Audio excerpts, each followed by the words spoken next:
Assalamualaikum warahmatullahi wabarakatuh. Bapak dan Ibu sekalian, kali ini Dinas Pendidikan dan Kebudayaan Kabupaten Kuburaya akan melakukan diskusi dalam bentuk testimoni kepada salah satu mitra kami dan beberapa mitra lainnya, yang dalam hal ini kita akan berdiskusi dengan Bapak Dr. Insinyur Rusli yang utama, MBA selaku Kepala Kelompok Kerja Edukasi dan Sosialisasi DRGM Republik Indonesia. Kami ingin tanyakan Pak beberapa hal dan nanti mohon Bapak dapat jelaskan secara detail dan garis besar terkait dengan uji coba pelaksanaan kurikulum muatan lokal dan mangrove di Kuburaya, khususnya mulai dari awal perencanaan sampai pada tahap uji coba dan rencana akan launching di bulan Oktober. Pendapat Bapak dan harapannya untuk kedepannya supaya kurikulum ini dapat dilaksanakan secara terintegrasi di Kuburaya. Silakan Pak. Terima kasih. Assalamualaikum warahmatullahi wabarakatuh. Saya yang utama, Kepala Pusat Edukasi dan Sosialisasi Badan Reproduksi Gambut dan Mangrove Republik Indonesia. Teman-teman, saya sangat berterima kasih kepada Kabupaten Kuburaya dalam hal ini sudah sangat mendukung dengan salah satu program BNDM, yaitu aspek edukasi terkait dengan reproduksi gambut dan rehabilitasi mangrove. Nah, apa itu aspek edukasi yang menjadi program kami ini adalah sebetulnya kita bagaimana mengintegrasikan terkait dengan edukasi restorasi gambut dan rehabilitasi mangrove ke dalam kurikulum pendidikan dasar di kabupaten. Nah, itulah temanya, dan alhamdulillah Kabupaten Kuburaya ini sangat mendukung. Pertama, pada waktu itu ada Bapak Bupati mengundang kita untuk istilahnya itu sosialisasi bagaimana aspek edukasi ini masuk ke dalam nanti kebijakan pendidikan daerah. Waktu itu Pak Bupati sangat mendukung, dan waktu itu kemudian dilanjutkan dengan apa kebijakan yang kemudian terbit ya. Salah satu itu adalah edukasi gambut dan mangrove ini nanti akan masuk dalam kebijakan daerah. Nah, kemudian setelah itu beberapa kali pertemuan kami juga mengikuti pada DRGM, mulai dari aspek perencanaan itu waktu itu adalah semangat membuat tim pengembang, kemudian mengidentifikasi waktu itu kebutuhan kurikulum dan silabus ya dalam pendidikan dari guru-guru. Setelah itu juga penyusunan materi. Nah, dari situ kemudian tim kami tetap mendukung ya, bersama mitra yang lain, terutama ya ada ekstra, ada grup juga. Nah, sampai tahap ini Pak, kita sangat bersyukur setelah kemudian materi disusun, kemudian sekarang uji coba. Nah, uji coba ini kemudian diterapkan baik di SD maupun SMP ini dalam sebuah proses. Nah, intinya bagaimana? Ke depan saya dengar dari Pak Rafiq kemarin dari Batik Fisik, itu Pak Desaus ya menyampaikan nanti setelah uji coba diharapkan itu kemudian ada perbaikan dan puncaknya itu adalah penting. Intinya nanti ada instruksi bagaimana menerapkan kurikulum gambut dan mangrove ini terintegrasi dalam perkembangan lokal di kurikulum di kabupaten. Nah, ini moga-moga menjadi kabupaten yang pertama Pak untuk menerapkan edukasi gambut dan mangrove. Nah, sekaligus ini yang pertama, karena Pak di wilayah kami BRGM itu gambut itu di 7 provinsi Pak.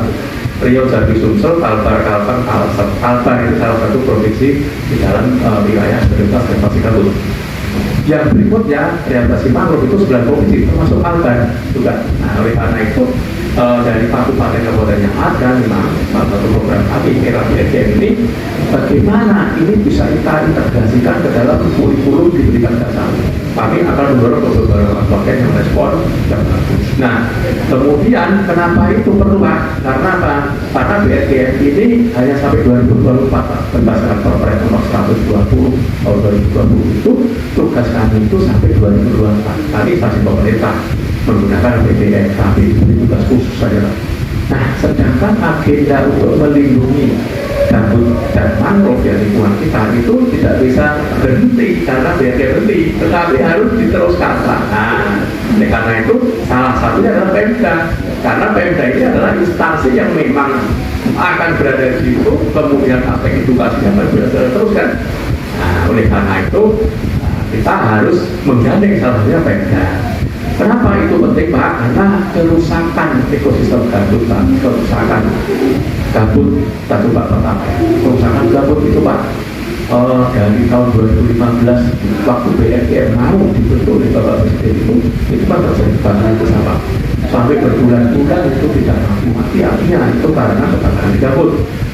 Berdasarkan catatan gambutnya Pak, kerusakannya itu di angka 221 triliun Pak. Kerusakan berarti itu hilang Pak, tumpah. Bayangkan saja juga angka segitu besar kalau untuk membangun pendidikan kita, membangun gedung-gedung SD, para SD, SMP bisa berapa ribu Pak. Nah, oleh karena itu sangat penting edukasi pendidikan dasar. Kemudian mangrove Pak, sekarang kerusakan mangrove di berbagai tempat jangan sampai jadi di budaya Pak.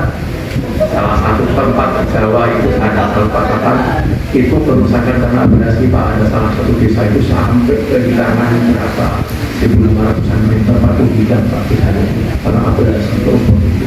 Jangan sampai itu terjadi di budaya gambut mangrove-nya kita jaga. Oleh karena itu salah satu kegiatan itu melalui hubungan edukasi di pendidikan. Tapi sangat mendukung Pak Bupati sangat antusias dan progresnya sekarang sudah sampai di tahapan uji coba, kemudian nanti ada barangkali perbaikan ya dari hasil uji coba itu evaluasinya. Setelah itu baru di launching dengan kebijakan Bupati. Tadi sudah ada peraturan Bupati yang mencantumkan edukasi kan untuk makan lokal. Nah sekarang nanti di instruksi Bupati barangkali seperti itu bagaimana ini materi diterapkan. Dengan demikian inilah yang benar-benar dari visi kami BRTM ini dari salah satu kabupaten yang sudah alhamdulillah sudah bisa benar-benar ada kebijakan integrasi terkait perlindungan lingkungan dan menurut dalam kurikulum. Ini salah satu yang kami memang ingin capai ke sana, dan ini semoga menjadi bahan pembelajaran buat kabupaten yang lain Pak, karena membangun kesadaran lingkungan Pak tugas kita semua, dan kami dengan waktu yang terbatas nanti BRTM kami harapkan akan menitipkan kepada Pemda untuk selanjutnya bagaimana menjaga lingkungan kita ini. Seperti itu Pak kira-kira. Baik, terima kasih Pak. Semoga apa yang menjadi ulasan dan jadi harapan dari Bapak bisa kita laksanakan bersama. Saya rasa mungkin itu saja di kesempatan yang berbahagia ini. Terima kasih dan mudah-mudahan semuanya menjadi sebuah kenyataan. Mungkin kita perlu menyampaikan salam menajak. Salam menajak dari Anggur Raya untuk Indonesia. Terima kasih. Assalamualaikum warahmatullahi wabarakatuh. Ada yang kurang apa lah Pak?